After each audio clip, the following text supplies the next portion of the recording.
Amigos y bienvenidos a este podcast llamado Casa Oso Gris. Les habla Fernando y me encuentro con mi amigo Jorge. Hola, bienvenidos. Fernando les hizo una presentación muy tenebrosa y muy spooky, pero la neta a mí no me sale, así que les voy a hablar normal. Hoy es Halloween, mañana es el Día de Todos los Santos, así que queremos hacer este especial. Primero que nada les vamos a dar una lección de historia, una introducción rápida de dónde viene el Halloween y cuál es su relación con el Día de Muertos. Están más emparentados de lo que creemos. A veces creemos que el Halloween es muy gringo y que el Día de Muertos es muy mexicano, pero nada que ver. O sea, la verdad es que ahorita van a ver por qué. Les vamos a hablar de 3 títulos en específico, que es La Bruja de Blair, Coraline, que es una película muy buena, que no necesariamente es para niños. La verdad es que yo la vi a los 19 años y me asustó mucho. Bueno, o sea... Los ojos de botón creo que fueron más... Sí, estás de acuerdo, ¿no? Sí, bastante. Y por último vamos a hablarles de Arrástrame al Infierno, una película de Sam Raimi. Así que vamos a empezar.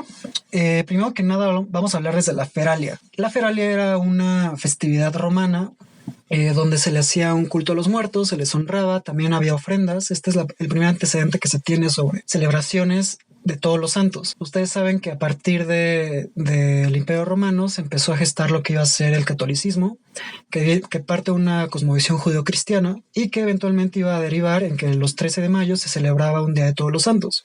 Por otro lado, teníamos a los celtas que tenían una tradición específicamente entre los días del 31 de octubre llamado Samhain.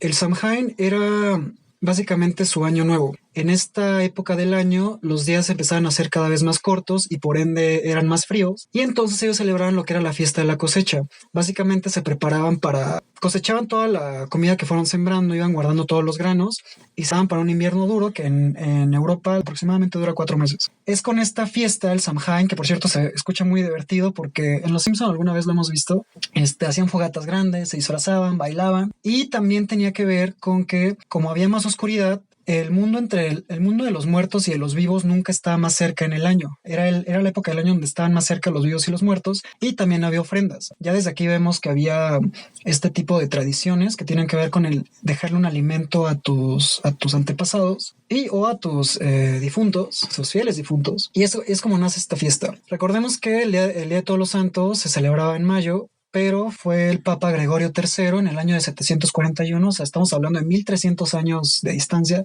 que es donde este Papa, para hacer que los paganos, los malditos paganos celtas, se unieran a la religión católica, les pone el Día de Todos los Santos el 1 de noviembre para que coincidiera con el Samhain. Esta es básicamente la base de lo que es el Halloween, el Día de Muertos hoy en día. La razón de que en España haya tanto catolicismo es que cuando los reinos se reunificaban, lo hacían a través de la religión. Entonces, a los gitanos, a los judíos, cualquiera que no profesara la religión a partir de la cosmovisión judeocristiana, se tenía que convertir o se tenía que ir del país. Esto llevó a que todos en España fueran católicos y todas las fiestas patronales tuvieran un significado muy importante. Así que el 1 de noviembre pasó a ser el Día de Todos los Santos y el 2 pasó a ser el Día de los Fieles Difuntos. Esto ya es en España y esto es una tradición española que estaba desde antes que llegaran a América. Cuando llegan a lo que hoy en día es México, se encuentran con que aquí las culturas originarias también tenían cultos a la muerte, también tenían fiestas celebrando y tratando de honrar a los fieles difuntos, pero no estaban ligadas con el 1 y el 2 de noviembre. Es hasta que llegan los españoles cuando estas dos tradiciones se mezclan y sucede lo que llamamos sincretismo, que el sincretismo es la fusión de dos creencias distintas. Es así como se origina el Día de Muertos, y ya ven que está más emparentada con el Halloween que cualquier otra cosa. El Halloween, a final de cuentas, es la víspera del Día de Todos los Santos, de ahí viene la raíz All Hallows Eve, que eventualmente iba a derivar en Halloween. Así que cuando les digan que el Halloween no es una tradición mexicana, la verdad es que pues el Día de Muertos tampoco es una tradición 100% mexicana, ¿no? Es una mezcla de lo colonial. La razón por la que tenemos esta idea equivocada de que el Día de Muertos se creó específicamente en México fue que cuando Lázaro Cárdenas privatizó el petróleo, él buscaba que hubiera una sensación de nacionalismo para que los mexicanos se pusieran de verdad la camiseta. Entonces él, junto con los intelectuales de la época, buscaron promover que el Día de Muertos era una tradición 100% indígena, cuando realmente es un sincretismo y es una tradición mezclada. Y a mi parecer está bastante bien porque todas las tradiciones siento que enriquecen al país. Mucha gente festeja el Halloween y el Día de Muertos y no hay necesidad de que estén peleadas. Y mucha gente se pone, como tú mismo dices, la playera y trata de meditar a la gente que festeja el Halloween diciendo que no es algo del país. Exacto. Cuando de todos modos festejan, por ejemplo, Navidad, claro, ¿no? O sea, ustedes pueden celebrar Halloween, Samhain, si quieren hacer un rito celta. Si quieren poner una fogata en su jardín y bailar alrededor con tambores, háganlo. Si quieren hacer un pentagrama, o sea, y su abuelita se enoja y les deja hablar, o sea, ustedes háganlo. A final de cuentas, si algo tenemos en México y es una gran ventaja, es la libertad de culto. En México, ustedes, mientras no se metan con terceros, ustedes pueden profesar con cualquier tipo de religión. Hay una gran diversidad, además. Claro, ustedes pueden adorar a cualquier deidad, así que recordemos que el Samhain no es más que un antecedente de lo que hoy en día conocemos como Día de Muertos. Bastante interesante todos estos datos, la verdad, y recuerden que pueden festejar lo que ustedes quieran libremente. Ahora vamos a platicar un poco acerca del cine. Clavándonos un poco más en este tema del Halloween, vamos a platicar acerca de algunas películas y de dónde fue que surgió todo esto del género del terror tal cual en el cine. Todo esto viene desde la época de el cine mudo. Se creó una película de Frankenstein basada completamente en el libro de Mary Shelley. Era obviamente un cortometraje, no había mucha producción y fue como el primer acercamiento que se tuvo como este género. Después comenzó todo este boom de las películas basadas en monstruos, o sea, de los cuentos clásicos, El Hombre Lobo, Drácula, este tipo de películas que la caracterización de los personajes era muy falsa, digámoslo, y al final de cuentas se volvieron clásicos, ¿no? O sea, tú ves al Hombre Lobo clásico de las películas, ¿no? Que se transformaba como con peluche y prostéticos. Fue hasta la época en la que llegó Hitchcock con Psicosis, que rompió un poco este paradigma que se tenía que el terror era como fantástico, que el terror era basado en monstruos y el temor a estas criaturas que no existían en la realidad. Llega este director y propone que no, o sea, realmente se puede crear terror teniendo en cuenta que el terror está en los mismos humanos. O sea, no necesitamos de un monstruo que viene del espacio para poder sentir miedo, ¿sabes? Sí, a partir del suspenso, ¿no?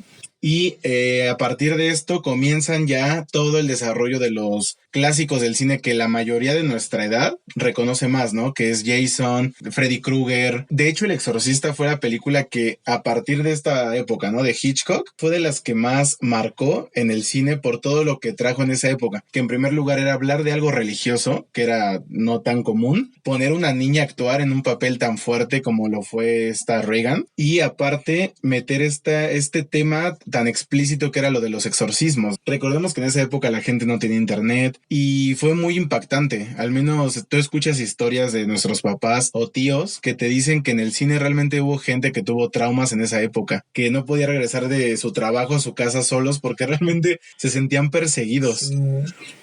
Sí, fue un paradigma. Como dato curioso y como un pequeño paréntesis, la película de Psicosis, hagan de cuenta que antes de Psicosis tú podías entrar al cine, no había horarios, o sea, se exhibía una sola película en un gran teatro, los cines antes eran de una sola sala, entonces tú pagas una entrada para la película y podías llegar a la mitad de la película, casi terminando, casi al principio, o sea, no había horarios, la película terminaba y volvía a empezar. Así fue hasta que Hitchcock pidió, y esto era parte del convenio que logró con los cines, de que no quería que la gente llegara a ver la película a mitad porque se iba a perder de la magia del suspenso. Entonces uno de sus requisitos fue que cada función de Psicosis tuviera un horario. Así la gente iba a entrar a ver la película desde el principio y la iba a ver hasta el final. O sea que podríamos decir que desde esa época se empezó a meter la onda de los horarios en el cine, ¿no? Así es, fue a partir de Psicosis de Hitchcock, precisamente, y cómo funcionó. O sea, muchos apostaban a que no iba a funcionar, de que no podías cambiarle a la gente la manera de ver el cine, pero sí funcionó y a partir de ahí empezaron a hacerlo con muchas películas hasta que eventualmente se volvió la regla. Y creo que es el género perfecto para hacer este cambio, ¿no? Porque al final de cuentas tú una película de terror, si la ves desde la mitad, ya no te causa el mismo impacto porque mucho del desarrollo de una película que te dé miedo, ¿no? Tiene que ver también con los personajes y qué tanto te relaciones con ellos. Porque si tú no te relacionas con un personaje, no te importa qué le pase y no sientes feo, ¿sabes? No te da esa sensación. Claro, la empatía que tienes que crear con el personaje también es muy importante, ¿no? Y por eso me gustan mucho las películas donde a los protagonistas con los que creaste empatía los matan.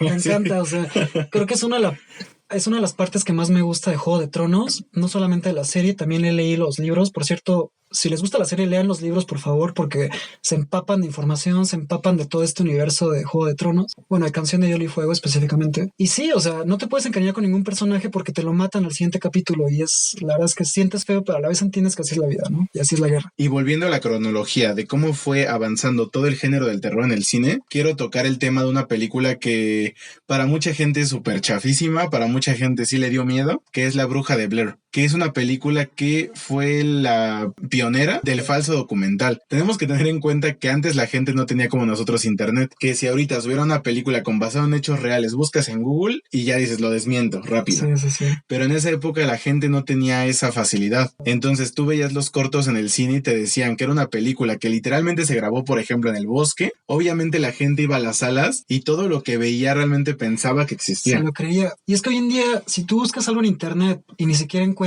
algún artículo relacionado, lo descartas completamente. No, esto nunca pasó porque no está en internet. Pero en ese momento, aunque tuvieran acceso a internet o a alguna biblioteca y no encontraran nada, todavía quedaba la duda de, bueno, ¿y qué tal? Y no existe nada porque hay una maldición y desaparecieron todos los textos de este tema. O sea, sí, la los gente quemaron se hacían teorías. Exacto, la gente se hacía esta historia, ¿no? Se creaba esta narrativa y esto todavía era más terrorífico para ellos, ¿no? Y eso está muy padre, esta parte de cómo el terror sí explotaba a las personas, a las que eran fan del género, porque no había internet, ¿no? O sea, no había, como dices, cómo desmentirlo. Y siento que el internet se ha quitado un poco esta fantasía, porque al final de cuentas el terror se puede decir que es una fantasía, ¿no? Uh-huh. Porque te están creando la idea de algo que muchas veces sí existe, pero tal vez es algo que en tu vida no lo has vivido, pero te lo hacen ver en una pantalla. Y lo van adaptando. Por ejemplo, ¿has visto estas películas donde una chica desaparece en redes sociales y se aparece en las redes sociales de sus conocidos y los empieza a espantar y todo? Uh-huh. O sea, ya cuando ves estos churros, te das cuenta que,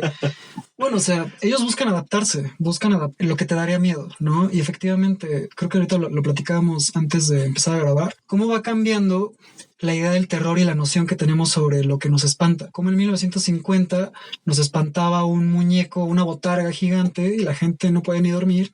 En los 70s nos espantó El Exorcista. A mí en lo personal, en el 2014, cuando vi El Conjuro, dije, oye, está muy fuerte. Aparte, se me ocurrió verla solo. Ajá. A mí no me gusta mucho el terror. Quiero dejar esto en el récord. No me encanta ese género porque honestamente a veces soy muy miedoso y se me ocurre ver El Conjuro solo porque me dijeron que era muy buena y sí es muy buena y me asustó mucho tiempo. Entonces, y de hecho de películas modernas puedo decir que es de las pocas que realmente sí la terminas de ver y dices, ¿qué acabo de ver? O sea, terminas con esa sensación. Los efectos prácticos están muy chidos, llevan un buen ritmo con los efectos generados por computadora. Entonces, vean El Conjuro si no lo han visto, vale mucho la pena. También está ideal para todo este maratón de Halloween que pueden armarse. Y por ejemplo, siento que está muy mal que la gente deje de entregarse a este tipo de película, porque gran parte de disfrutar una película de terror es dejarte llevar por lo que el director te está contando, ¿sabes? Y ahorita la gente tiene mucho esa idea de, ¿cómo voy a creer en eso, ¿sabes? Pero realmente si tú te dejas ir con la trama, o sea, te crees esto, te da esa sensación más fuerte. Pasa mucho con películas como Actividad Paranormal, que al final de cuentas tú sabes que es algo actuado completamente, pero que si tú lo ves con esta idea de tal vez esto sí puede pasar algún día en mi casa, por ejemplo, sí te da otra sensación completamente diferente. Sí, se adhieren a lo que vives día a día, ¿no? Te dan esa sensación de que, oye, yo podría vivir eso, a mí me podría pasar eso. No es como que estoy en un castillo y el castillo está embrujado. Sí. O no es como que viva en la mansión de Canterville y el fantasma venga y me espante, ¿no? O sea, me puede pasar en mi casa, ¿no? O sea, en mi casa sencilla. Y películas como La Bruja de Blair, por ejemplo, o Jason, Viernes 13, a mí en lo personal me gusta mucho el terror, también debo decirlo. Y cuando vas al bosque de noche, o sea, tú mismo te creas esas fantasías de las películas y dices, ¿qué pasaría si este cabrón sale del lago? O sea, es muy interesante todo este ejercicio. Claro, como dato curioso, Actividad Paranormal fue una película que se hizo con $10,000, pero que ganó como 100 millones. O sea, es el ejemplo de cómo una película de bajo presupuesto, muy bajo presupuesto, porque $10,000 realmente no es nada comparada con las producciones de Hollywood. Pues esta película logró ser tan exitosa que creó la casa productora Blumhouse. Y Blumhouse es a lo que le tira, a hacer películas de bajo presupuesto con la temática de terror, que al final de cuentas van a ser muy rentables. Y yo siento que la de Actividad Paranormal, la primera, fue una gran campaña de marketing, porque la película como tal, a mí en lo personal no se me hizo tan impactante, pero no sé si recuerdas los comerciales de esa época. Sí. Creo yo estaba en la secundaria y salían los primeros trailers y la gente salía corriendo del cine y había noticias de que la gente les ponían bolsas para el vómito del terror. O sea, fue una campaña muy grande para que la gente creyera que esta película te iba a desmayar. Y cuando la vi, pues tú sabes que la mitad o más de la película es documentar qué sucede una noche en una casa. O sea, no sucede gran cosa hasta los últimos 15 minutos de la película. Yo sí me espanté.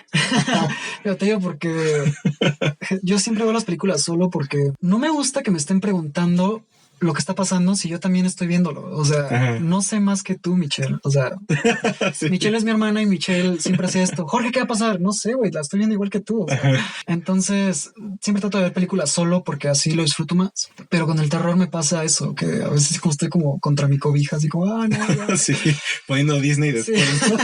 Voy a poner Disney Channel. Sí.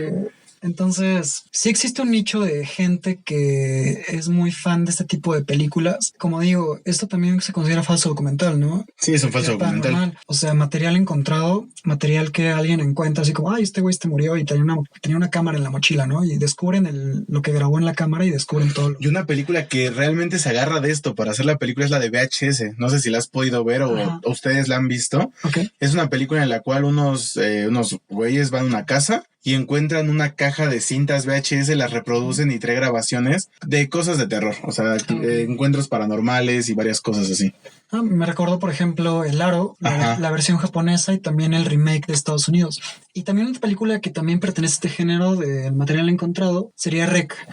No sé si la viste, es una película española. Española, Sí. ajá, que se me hace muy interesante porque uno creería que los gringos son los que llegaron primero, que hicieron su versión que se llama Cuarentena. Sí. Pero no, los españoles tuvieron esta visión. En España también se hace cine. No es mi cine favorito. A mí en lo personal no me gusta mucho el cine español. Esta película personalmente me gustó mucho y me impactó y realmente sí me dio mucho miedo porque te da esa sensación de claustrofobia. O sea, están encerrados en un edificio y todo lo que sucede se ve muy real. O sea, la viejita que está arriba, todas las tomas que es aparte con una cámara, ese tipo de películas me estresan mucho. Sí, creo que explotan muy bien este elemento de que, pues sí, un güey va grabando y tú vas viendo como o sea, se supone que es un camarógrafo haciendo un reportaje sobre unos bomberos. Los bomberos atienden un llamado y tienen que ir a atender a un edificio, algún caso sospechoso, una muerte, algo así, o no sé, una especie de, no pueden abrir una puerta. Y estos bomberos, este equipo de bomberos, junto con los reporteros que los están grabando justo esa noche, están haciendo un documental de bomberos, se dan cuenta que empiezan a pasar muchas cosas, ¿no? Y los bomberos van desapareciendo y los residentes,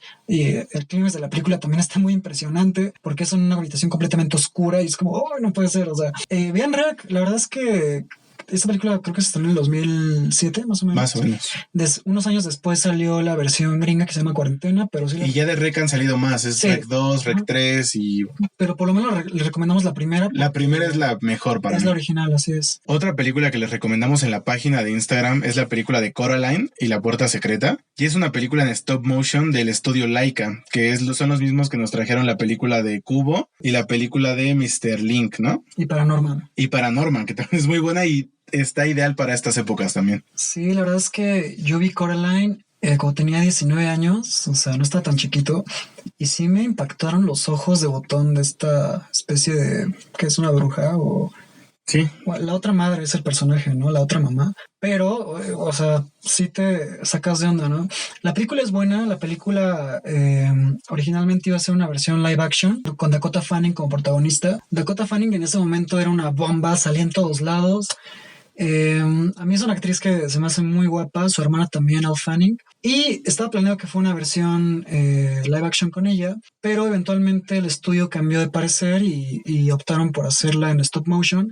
Dakota Fanning aceptó prestar la voz para Coraline y la verdad es que salió un muy buen resultado. Para los que no han visto la película, Fernando les va a dar una pequeña sinopsis. La película trata acerca de una niña que se muda con sus papás a un pueblo en una casa nueva. Entonces, ella está infeliz con su vida. O bueno, dentro de su mentalidad de niña, odia su situación actual, ¿no? Su papá está ensimismado en su trabajo, su mamá igual, no le hacen mucho caso y no tiene con quién jugar. Su único acompañante es un gato negro y un niño que se encuentra de repente en la montaña, ¿no? Wavy, que lo crearon exclusivamente para la película. Sí, es su vecino. Es su vecino. Entonces, ella encuentra una llave que le da su papá para abrir una puerta que encuentra en uno de los muros. Usa la llave y entra a un portal que la lleva a una casa como la de ella de noche, pero que todo es completamente diferente. Es como si hubieran leído su mente y todos los deseos que ella tiene de su realidad se los cumplieran. ¿Te das cuenta que una vez que Coraline entra a este mundo, se siente como un sueño?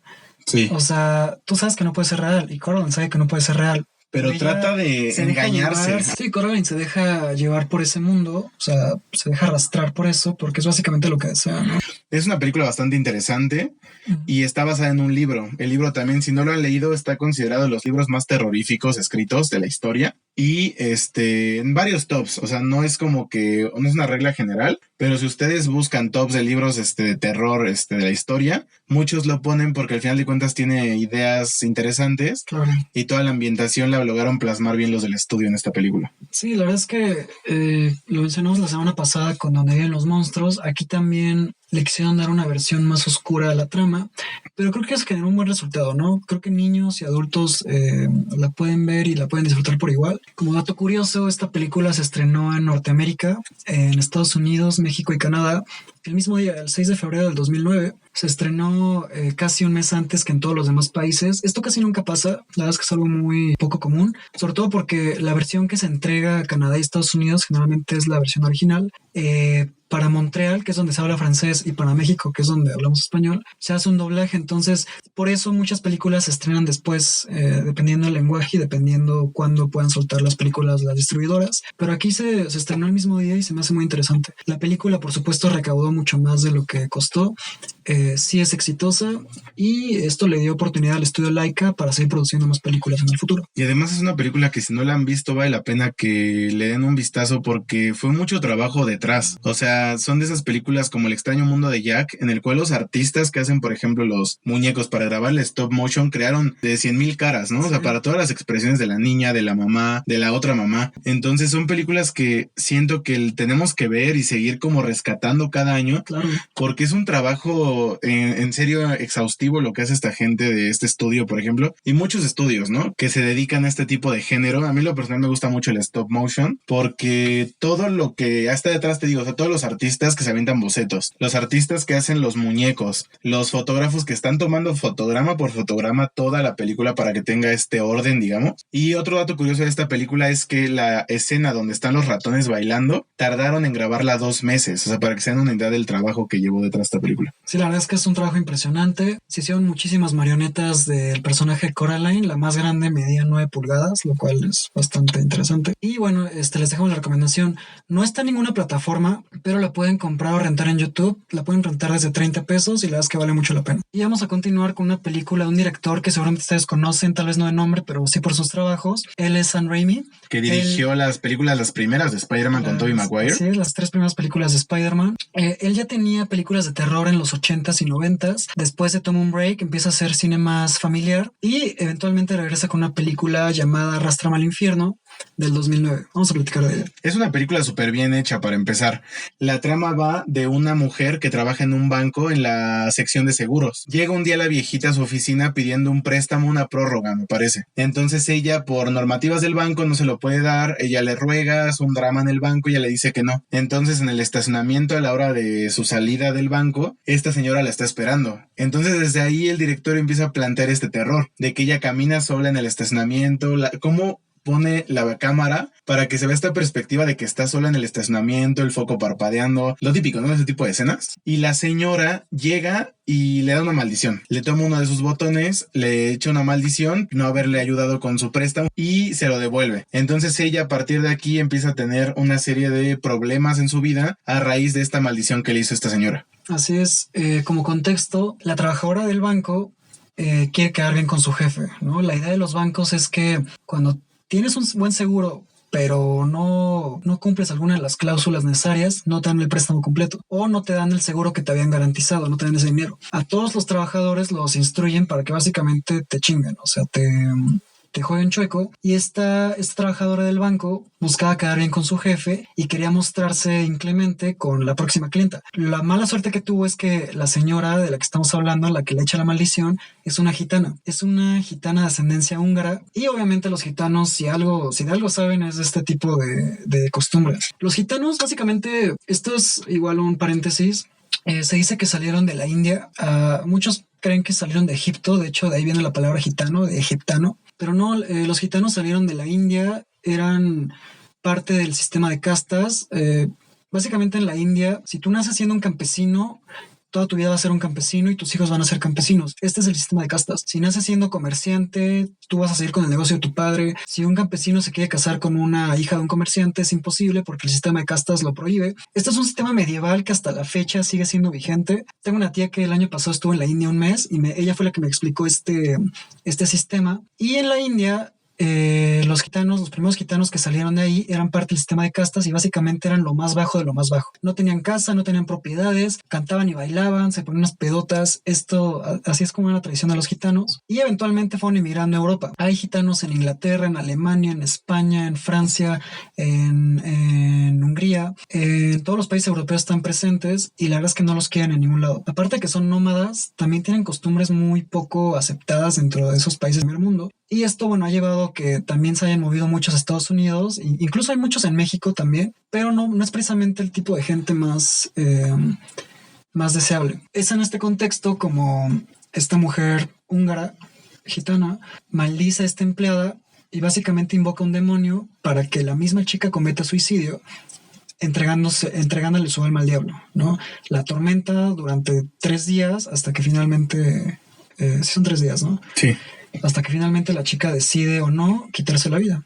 La película te estresa y toda la caracterización de esta gitana es muy grotesca. Su expresión, sus dientes, sus manos, o sea, todos los acercamientos que le hace el director con la cámara son para que te genere este desagrado. Y es excelente. A final de cuentas, Sam Raimi es un director experimentado. La película fue de bajo presupuesto, costó 30 millones y creo que recolectó 80 millones en total, lo cual no está mal. Es una película que tal vez es más conocida entre el nicho de personas que ven este tipo de géneros. Probablemente ustedes no lo hayan visto hasta el momento, pero sí se la recomendamos. No está en ninguna plataforma, pero como dato, igual guarden el secreto, está en YouTube completa en español latino. Así es, entonces ahí lo dejamos para que ustedes lo tomen en consideración.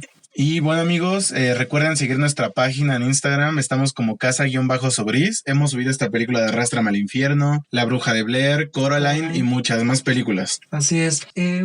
Yo nada más quería decir algo. El 31, o sea, 31 de octubre, este sábado, realmente se va a prestar a que mucha gente salga, a que mucha gente tenga pedos de Halloween. Y eso está muy padre en cualquier otro contexto. De hecho, cada que pasa que el Halloween cae en mero sábado y que el puente se extienda hasta el lunes y regresamos todos al trabajo, a la escuela hasta el martes 3 de noviembre, realmente es muy padre cuando esto pasa, ¿no? Un puente, un chingo de pedas, eso está muy padre. En cualquier otro contexto sería ideal, pero en el contexto que estamos viviendo hoy en día sí tenemos que tener más cuidado, así que sigan cuidándose, sigan tomando las precauciones. Si están escuchando este podcast y llegaron hasta este punto, sabemos que son muy inteligentes, sabemos que no son personas que toman decisiones a la ligera, así que sé que ustedes van a tomar precauciones. Y además, tal vez este año no van a poder salir de una fiesta de Halloween, o los mismos niños se van a quedar este año sin pedir dulces, pero hay muchas alternativas. Pueden hacer una piñata en su casa y en la noche pedir palomitas, preparar palomitas, una pizza y ver un maratón de películas de terror. Échense un maratón de Halloween,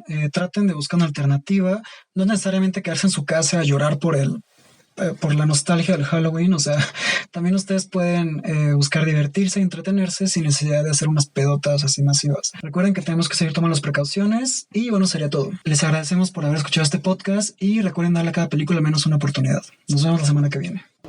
I was working in the lab late one night when my eyes beheld an eerie sight. For my monster from its slab began to rise, and suddenly, to my surprise, he did the Monster Man.